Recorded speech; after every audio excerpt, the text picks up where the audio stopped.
Messieurs et dames, vous êtes à Kinshasa, la capitale de la République démocratique du Congo. La question se pose avec acuité et récurrence. La République démocratique du Congo est-elle une terre fertile aux affaires?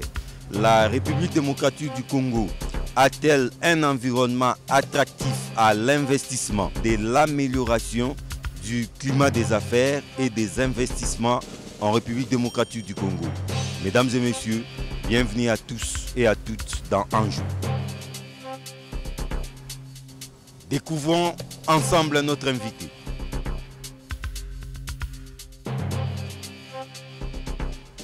Dédé Moupassa.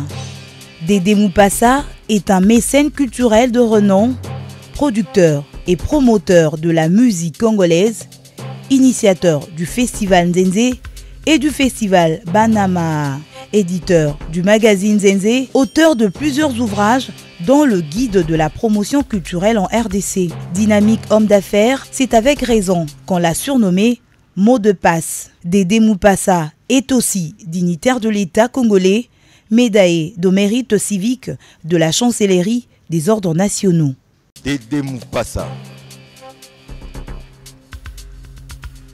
Bienvenue.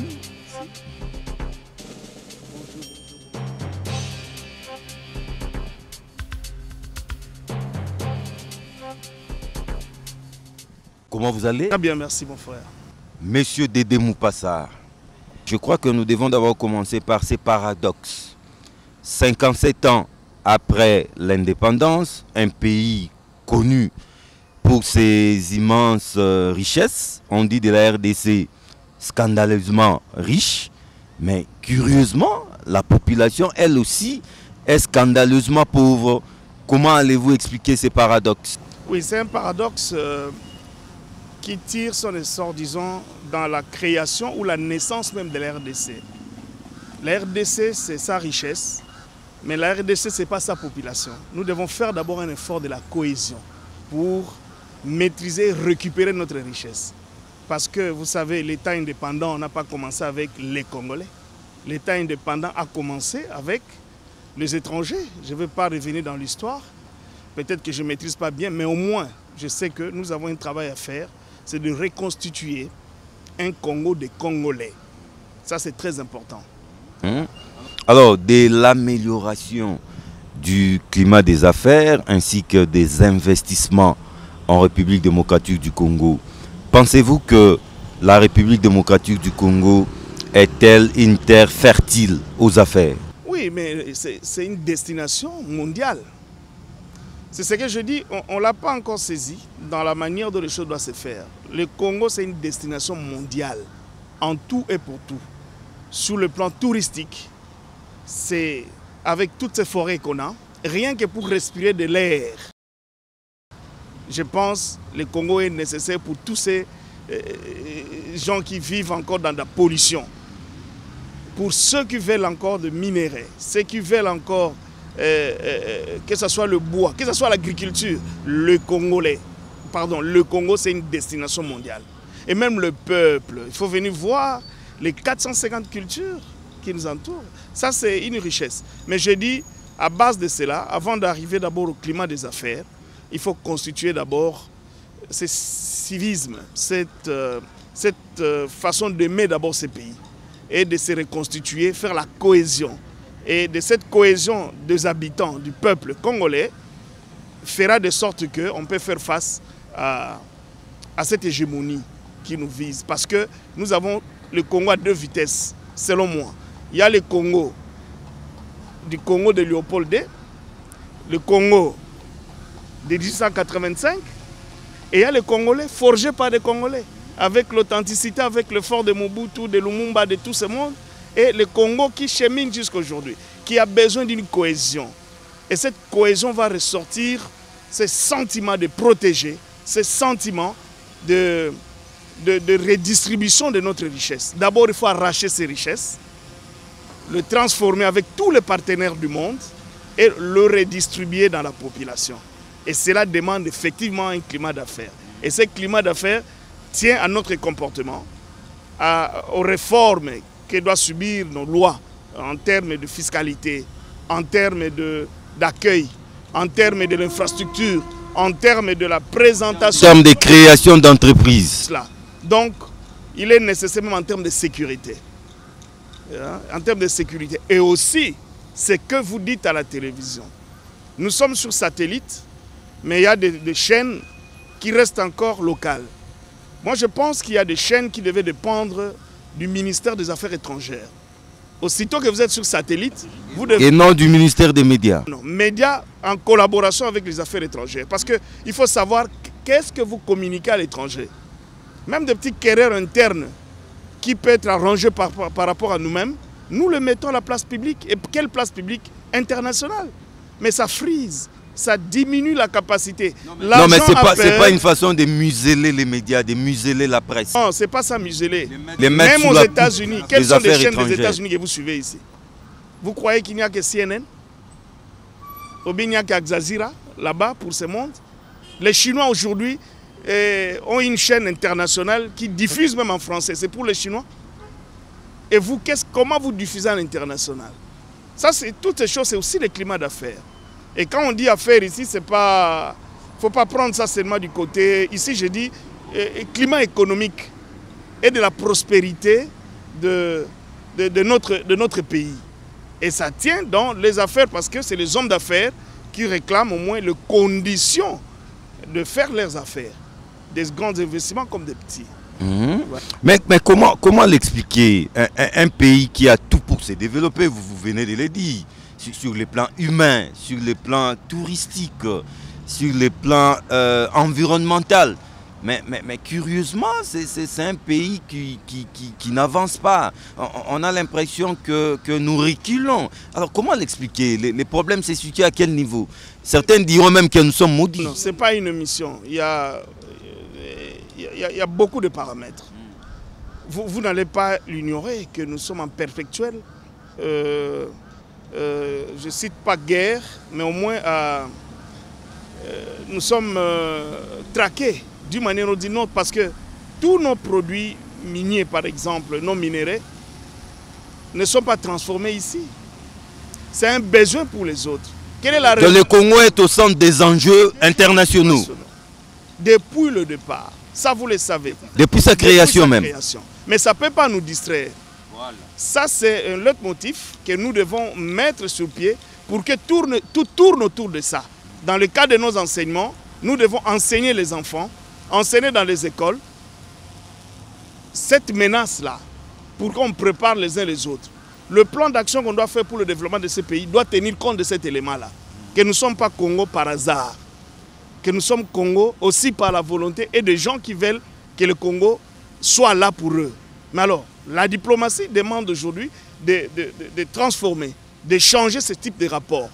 Et c'est possible, et c'est faisable.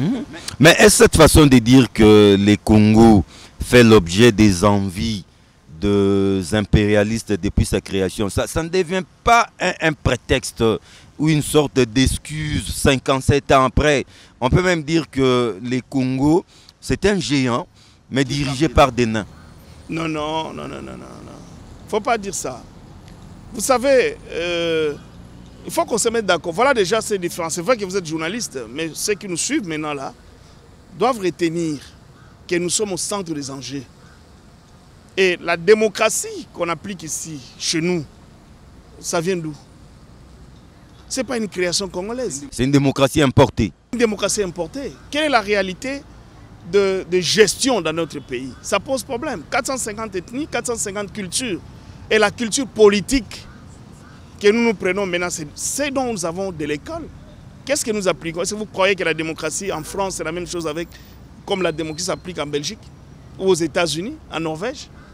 Vous plaidez pour une démocratie à la congolaise? C'est nécessaire. Si vous l'importez, non, mais ça a été inventé seulement pour nous, pour qu'on ne réinvente pas. Mais tu vois, les Anglais ont fait le véhicule à volant droit. Hein? Oui. Et les Français, les autres, c'est volant gauche. Pourquoi ils ont réinventé ça? La démocratie en Allemagne, c'est la démocratie en la France. Là, il n'y avait pas de roues à réinventer. La démocratie pratique politique se base sur les us, coutumes et, bref, la culture dirigeante ou de la manière de gérer et de développer votre population, disons votre environnement. Alors, mais si vous importez, c'est pas mal. Aujourd'hui, toi et moi, nous sommes en train de parler français. C'est une importation. Mais on doit mettre en place cette importation qui doit maintenant s'atteler ou s'adapter à notre culture de vie, à notre mode de vie. Et je condamne un tout petit peu cette démocratie et on doit tout faire pour l'améliorer. Parce que c'est une démocratie qui demande l'intellect. Il faut faire étudier tout le monde pour qu'ils comprennent. La démocratie, c'est l'opinion, c'est un programme, c'est parler, c'est se comprendre. Mais il y a un niveau pour comprendre. Les Congolais n'ont pas encore la maturité d'imprégner cette démocratie occidentale. Mais la démocratie occidentale vient avec l'école, non? Elle vient avec l'instruction. Quel est le niveau d'instruction en RDC? Pour comprendre, à chaque fois vous dites population, vous dites... Et vous ne savez pas ce que vous faites consommer à la population. J'ai un livre en chantier qui parle de guerre des mots et les conflits politiques en RDC. Guerre de mots et les conflits politiques en RDC. Rien que par des mots. Ah, mais c'est des mots pas écrivains. Ah, mais oui, ça sera... Opérateur économique, opérateur culturel. Oui, ça sera un deuxième livre. Notre casquette, ça sera un écrivain. Livre. Ça sera un deuxième. Et le premier? C'était sur le guide de la production culturelle en RDC. J'ai plus en stock. Alors, même les médecins, avant de prescrire une ordonnance, ils passent d'abord par les diagnostics. Nous devons d'abord comprendre de quoi souffre la République démocratique du Congo. Mais oui, la souffrance, c'est dit. Quelle est la collaboration que la République a avec l'université? Quelle est la collaboration qu'est-ce que l'université fait pour la République? L'université et société. Ça, c'est pas... C'est vrai, toi et moi, n'importe qui peut passer ici, il peut parler au nom de cette démocratie et il peut emballer, c'est la télévision. Mais il y a des gens appropriés, gens qui ont le savoir, qui doivent partager ce savoir-là. Les causes, c'est profond. Je citerai la thèse de Banza Malale. Banza Malale, un professeur. Ouais. Oui, Banza Malale. De quoi il parle? Il parle du Congo juridiquement constitué. Hein? Comment a été constitué le Congo? La naissance du Congo. C'est très nécessaire. Aujourd'hui, nous parlons de la nouvelle citoyenneté. Et la nouvelle citoyenneté est érigée à un ministère. C'est tout. Hein? Ministère qui gère quoi? La nouvelle citoyenneté, c'est un Congolais nouveau. C'est tout un programme multidimensionnel et transversal. Donc vous voulez parler de la révolution mentale. Mais qu'est-ce que nous pouvons faire d'autre que de dire aux gens, enseigner et dire aux gens, à l'opinion et aux Congolais que nous sommes au centre des enjeux mondiaux. D'abord, sur tous les plans. Et comment se comporter vis-à-vis de ça. Vous avez vu l'Israël, Palestine, qu'est-ce que l'Israël représente par rapport à l'RDC? Quelle est la richesse des peuples israéliens? Qu'est-ce qu'ils ont aujourd'hui? Mais sur le plan mondial, vous voyez ce qu'ils représentent? Parce qu'ils ont pris une décision. Et cela se manifeste dans leur façon de faire. Cela se manifeste dans leur façon de préparer la population. Vous voyez? Et ça, il est nécessaire pour les Congolais de le faire. Nous sommes dans des discussions qui vont entrer, qui va sortir, qui va manger, qui n'a pas mangé, et quand est-ce que moi je mangerai, et je mangerai avec qui, et le reste c'est foutu. Et si moi je ne mange pas, je sème la pagaille. Voilà. Et ici on dit il y a Kinshasa. Allez-y dans des provinces. Mais il y a des provinces, il y a des villages. Quels sont devenus nos villages? Quels sont devenus nos villages? Mais c'est malheureux. Donc moi je pense que c'est une prise de conscience et nous devons nous atteler. Ce n'est pas encore tard. Et pour le faire, c'est faire confiance à nos politiques, les interpeller et qu'ils reviennent sur pied pour qu'on fait de mieux pour ce pays. Mais de l'amélioration du climat des affaires et des investissements en RDC, souvent on parle de réformes, que ce pays a besoin de réformes. Mais Dédé Moupassa, 57 ans après, ce ne sont pas les réformes qui manquent. Mais en dépit de toutes ces réformes, on a l'impression qu'on n'arrive pas à décoller. Mais oui, voilà, sur le plan des droits d'abord, sur le plan juridique, tu l'es. Il y a des décrets signés par le colon, Les Belges. des Belges, qui ont encore des effets jusqu'à aujourd'hui. Il y a des lois qui jouissent, la loi foncière qu'on a ici. Est-ce qu'on a un nouveau code foncier congolais? La douane, qui est source de revenus pour notre pays, on a changé le code en 2011. 57 ans après, il n'y a qu'en 2011 qu'on a changé cette loi.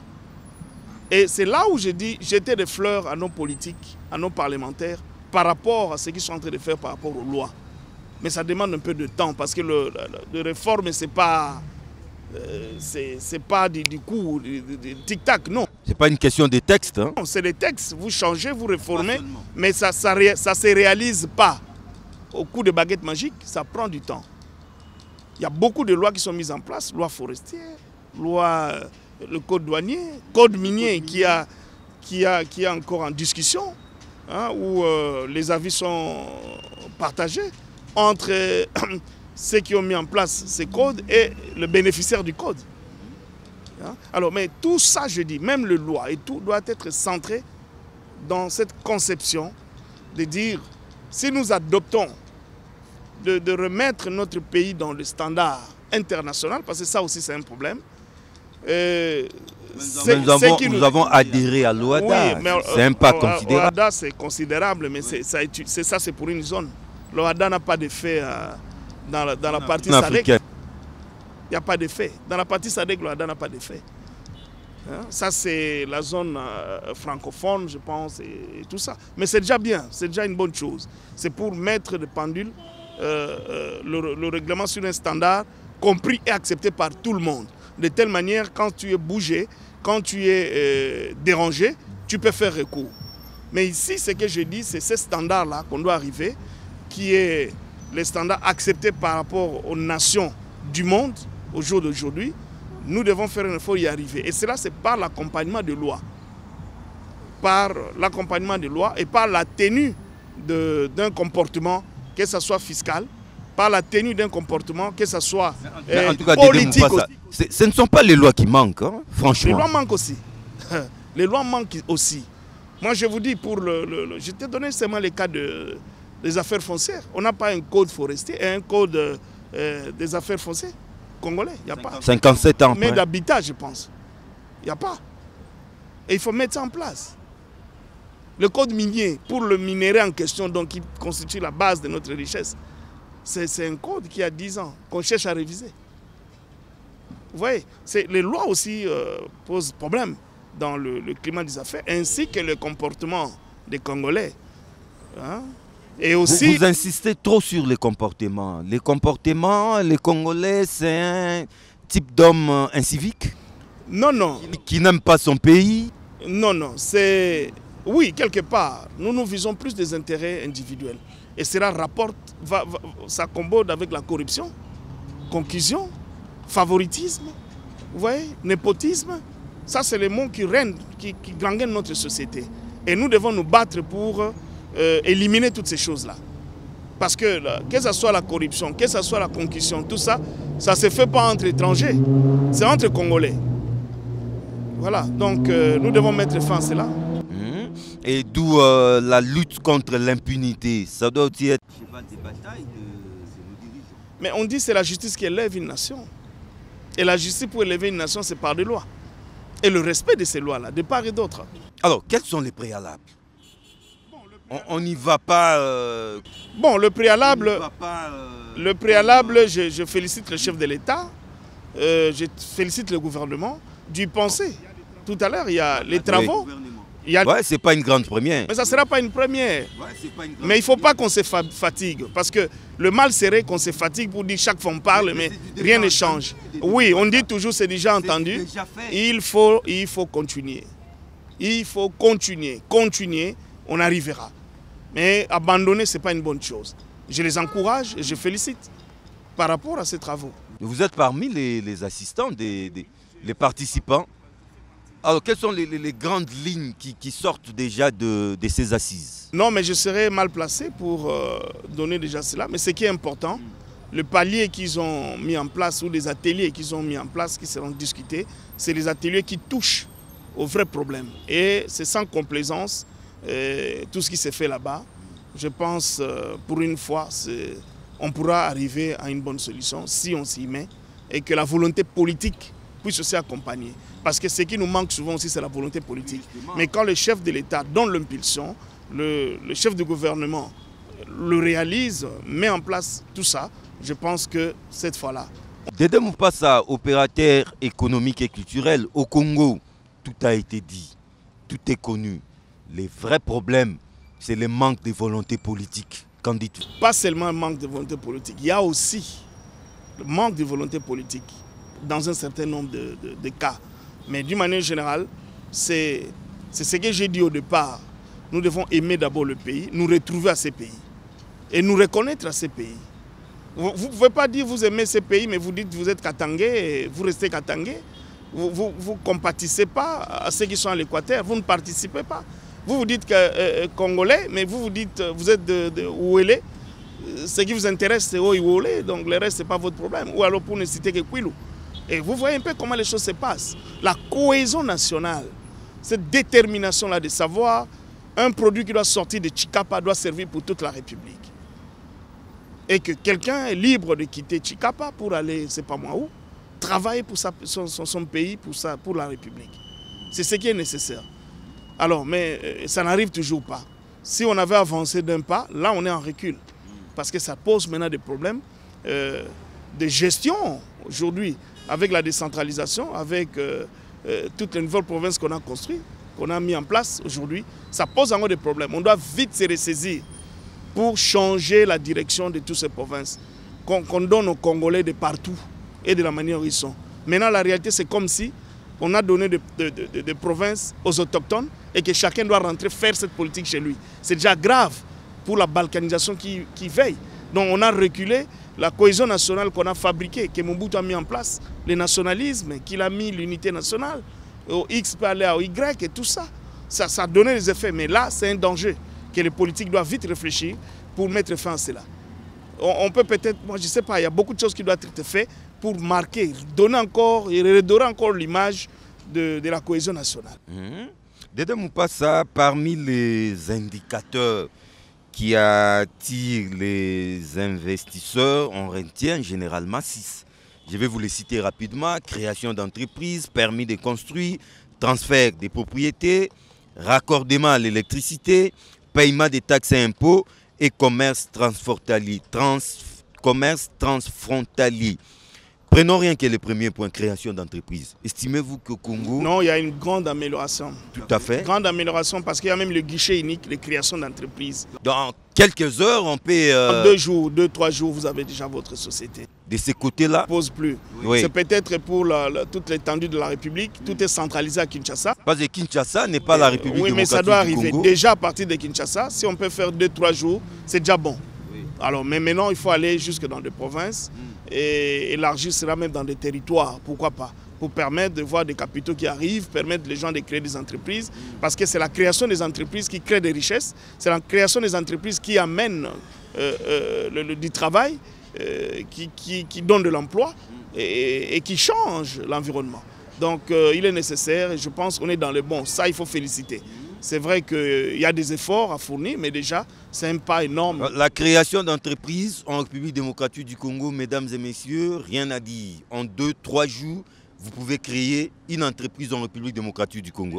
Il faut l'appliquer maintenant au niveau, à la nouvelle technologie, c'est-à-dire le faire en ligne, comme à Madagascar, comme dans d'autres pays. Avant de venir, vous pouvez déjà créer votre entreprise. Quand vous arrivez, tout est fait et vous démarrez. Donc c'est ça. Ça sont pas trop de bureaucratie. Bureaucratie, ça va évoluer. Je pense que nous sommes sur une bonne voie. Oui, nous sommes sur une bonne voie pour ça. Alors dans un pays sous-continent comme la République démocratique du Congo, nous avons besoin des industries, vous l'avez dit. Mais on ne peut pas concevoir l'industrie sans électricité. C'est comme le sang dans les veines. Or, il faut se dire que sur ces points... oui, mais le Congo a compris. Le Congo... L'usage sur l'ensemble du territoire national pose encore problème. Le Congo a ouvert le secteur de l'électricité à tout le monde. On a libéralisé. C'est aussi un domaine d'investissement. Ceux qui nous écoutent, qui ont des capitaux, ils peuvent venir investir dans ça. Et nous avons beaucoup de potentialités. Des Inganzilo, des Makobola, il y a plein. Donc il n'y a plus de monopole de l'État dans les secteurs électriques en République démocratique du Congo. C'est une ouverture aussi au climat des affaires.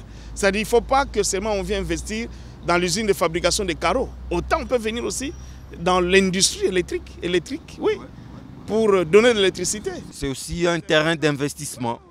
Et les gens doivent s'accommoder. Tous ne doivent pas aller que dans les mines. Ouais. Ça, c'est important.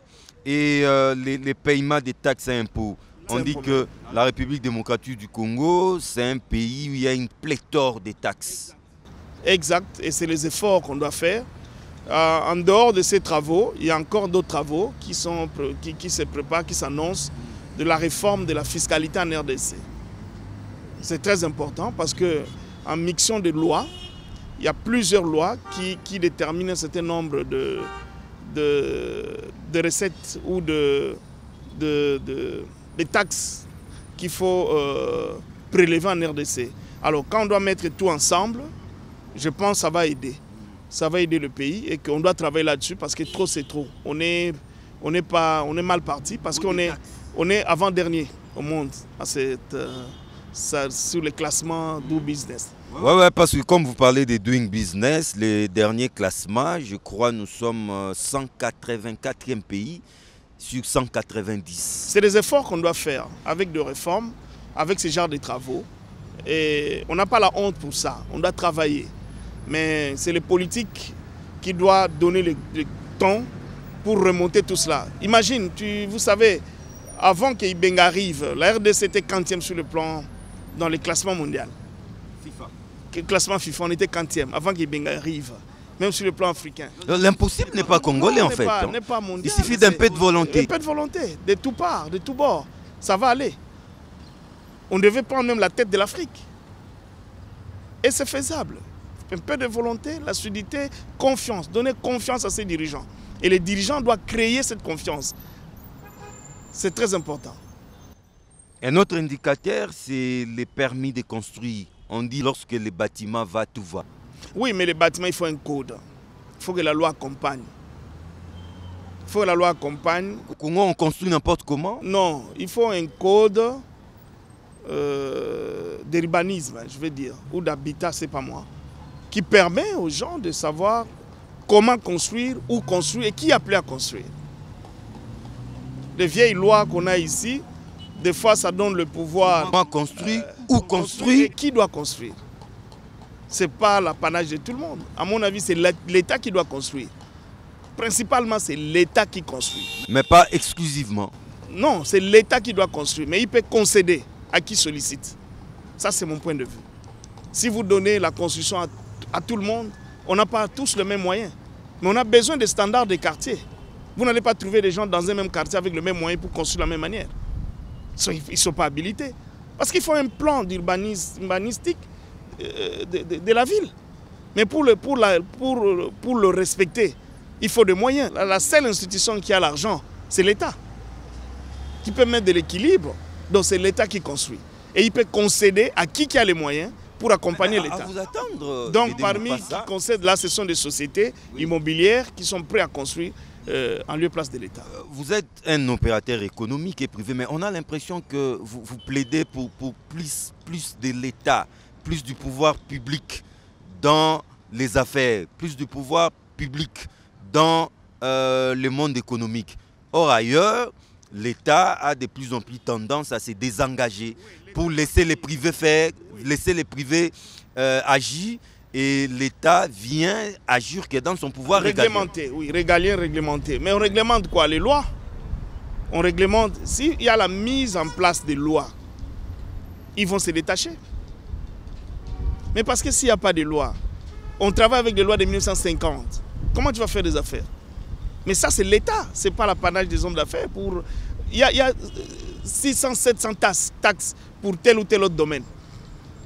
Mais qui va réduire ces taxes? L'État doit labourer la terre. Mais oui, il doit labourer. Et c'est comme ça que j'insiste. La rendre fertile. C'est comme ça que j'insiste que c'est de la part de l'État de faire un certain nombre de choses avant qu'ils se dessaisissent et permettre aux hommes d'affaires d'évoluer. Et c'est ça le climat d'affaires.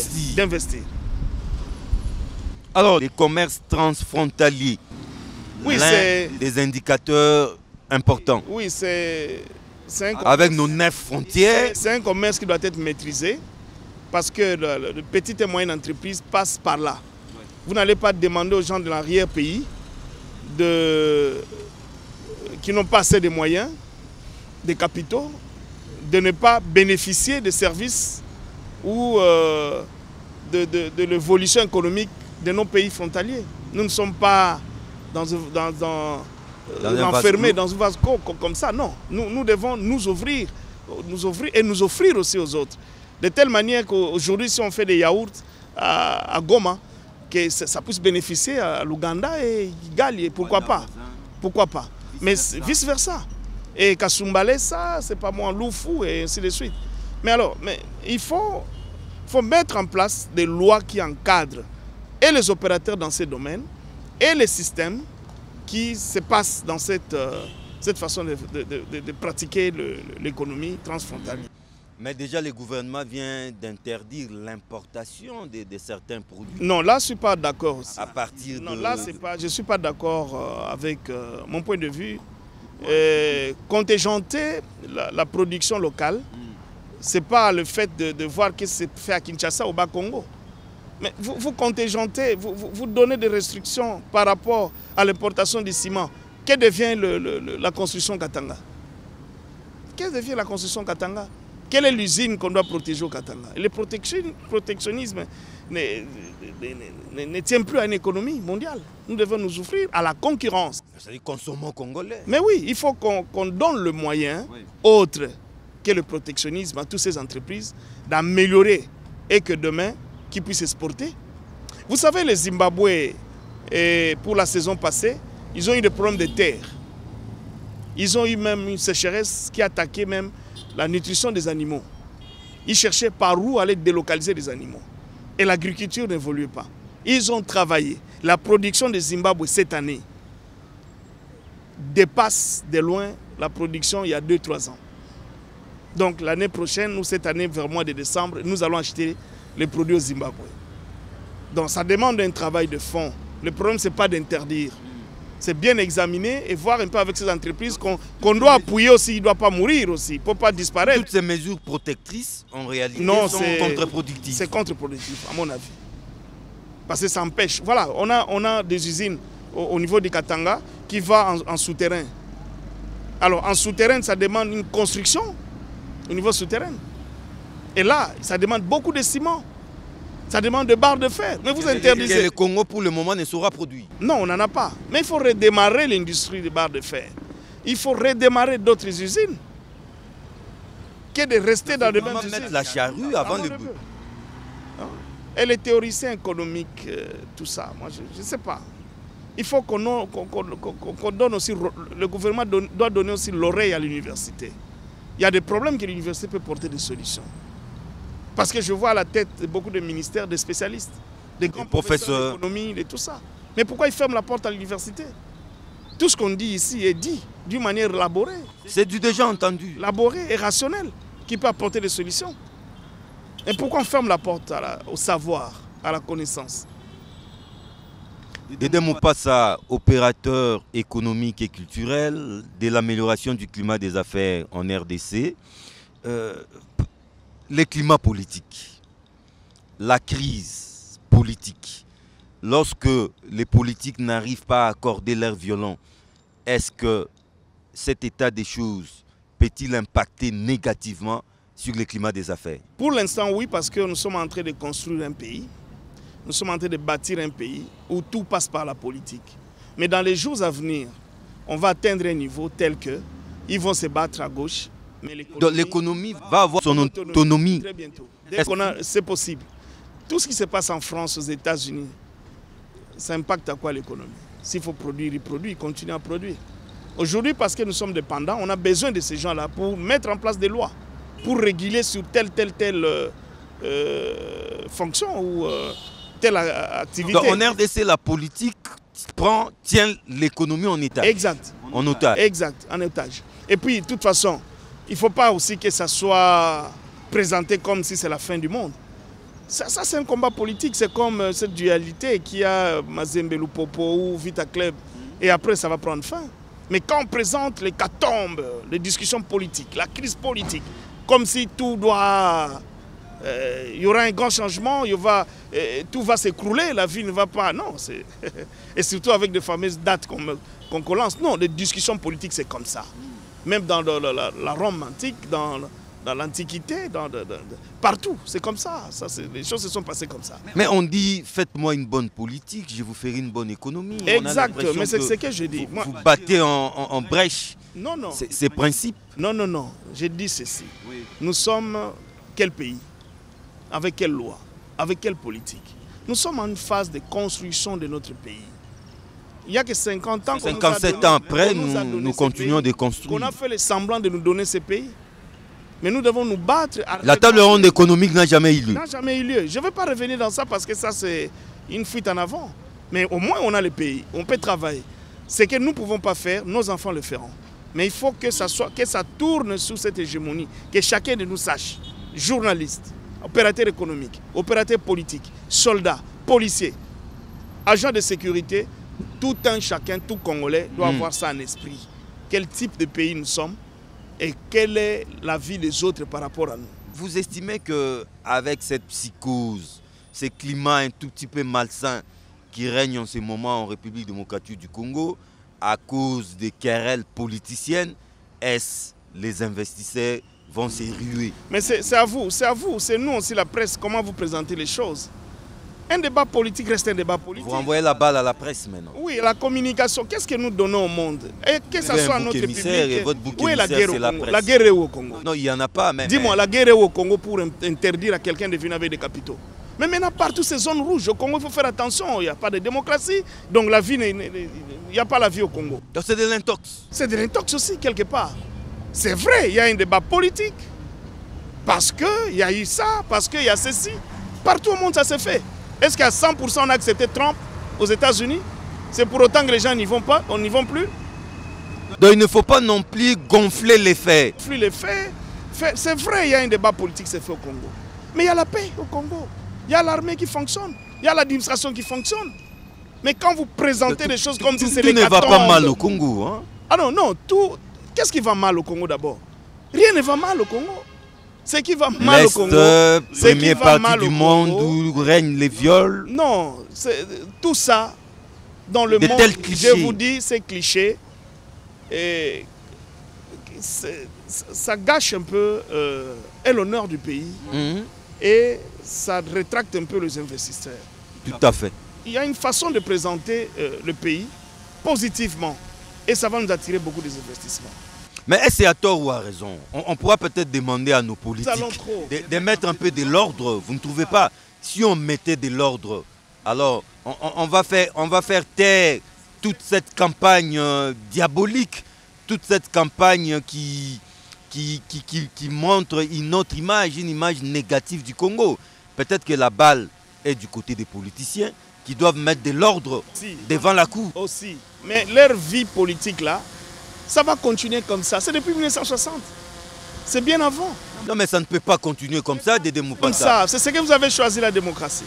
Les débats politiques vont continuer comme ça. Ceux qui sont au pouvoir chercheront à se maintenir au pouvoir. Ceux qui sont en dehors du pouvoir chercheront à entrer et avoir le pouvoir. Et ça, c'est cette dualité qui va continuer. Et il faut le présenter humblement et bien.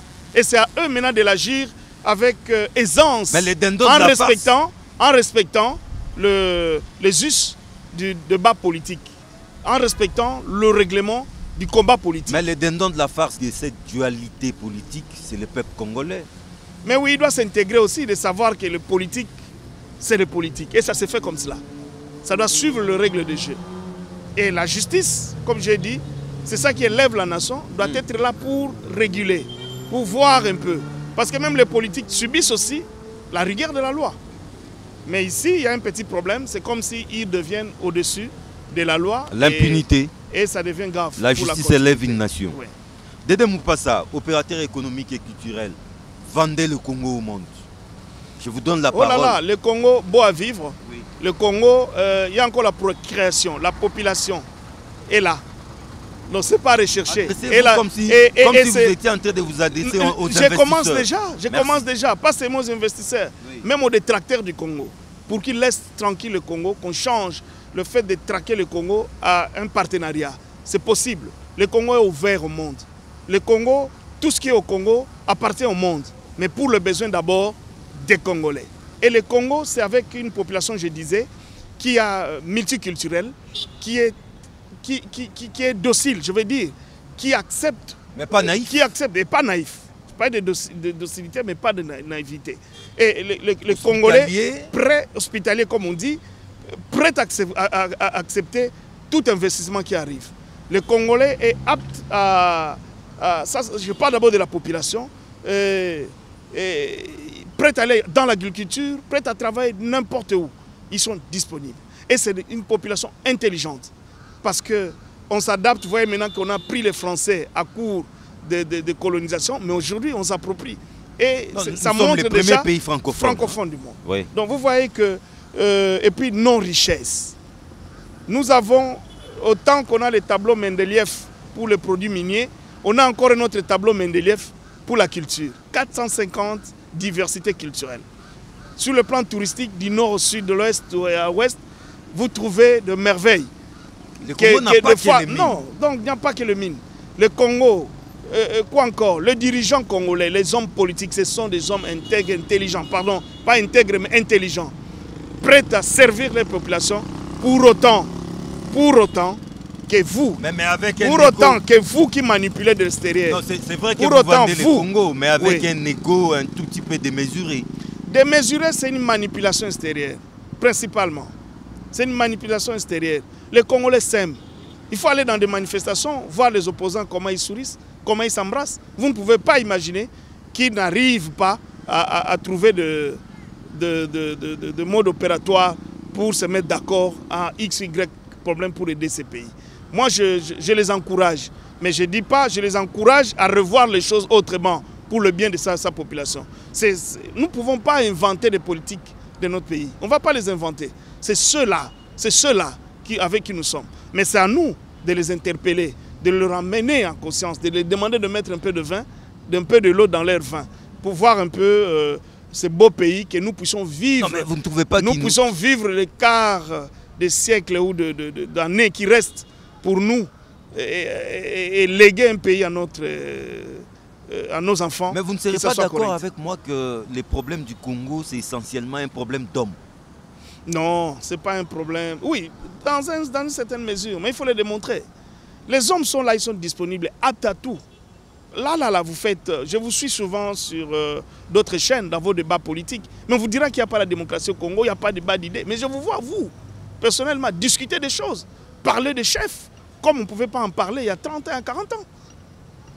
Donc, moi, je pense que nous devons bien mesurer les choses. Vous m'avez demandé de vendre le Congo. Oui. J'attire les gens de venir. Il y a des choses qui s'améliorent. On n'a pas construit Rome en une journée. Il n'y a pas de guerre au Congo, il n'y a pas de conflits armés. Il y a moyen d'éliminer tout cela. Il y a des conflits provoqués. Comme partout ailleurs, Comme partout ailleurs. Et on sait mettre fin à cela au Congo. Mais principalement, il y a des parties où on peut investir sans problème. Venir au Kwilu faire l'huile de palme, ça demande... Vous avez appris la guerre au Kwilu?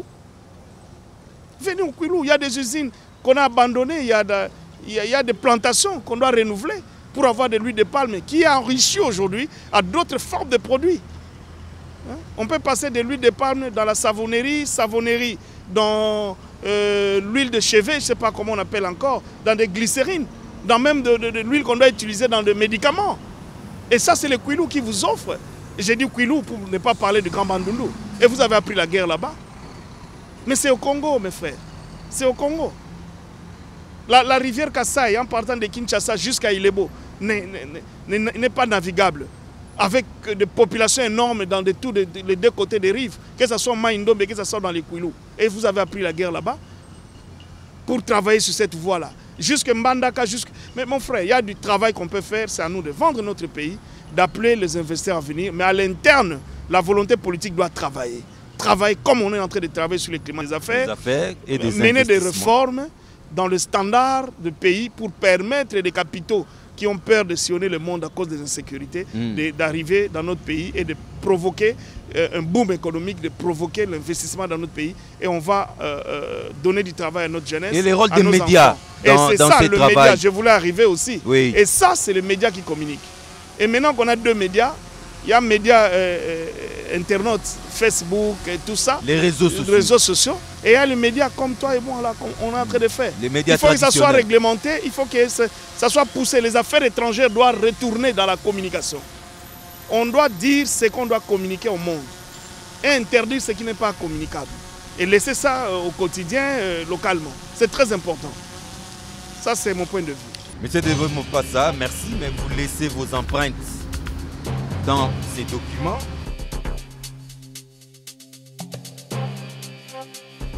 Monsieur Dédé Mopassa, merci d'avoir été là. C'est un réel plaisir. Vous nous avez suivis en direct de Kinshasa, la capitale de la République démocratique du Congo. La République démocratique du Congo, pour ceux qui ne le savent pas, est une terre fertile aux investissements. C'est une terre hospitalière. N'hésitez pas, le pays est ouvert à tout le monde, à tout moment. Venez investir sans hésitation. C'était un honneur et un plaisir de savoir que vous étiez des milliers à suivre ces magazines en jeu. Le rendez-vous est pris très prochainement avec les mêmes et réels plaisirs. Au revoir.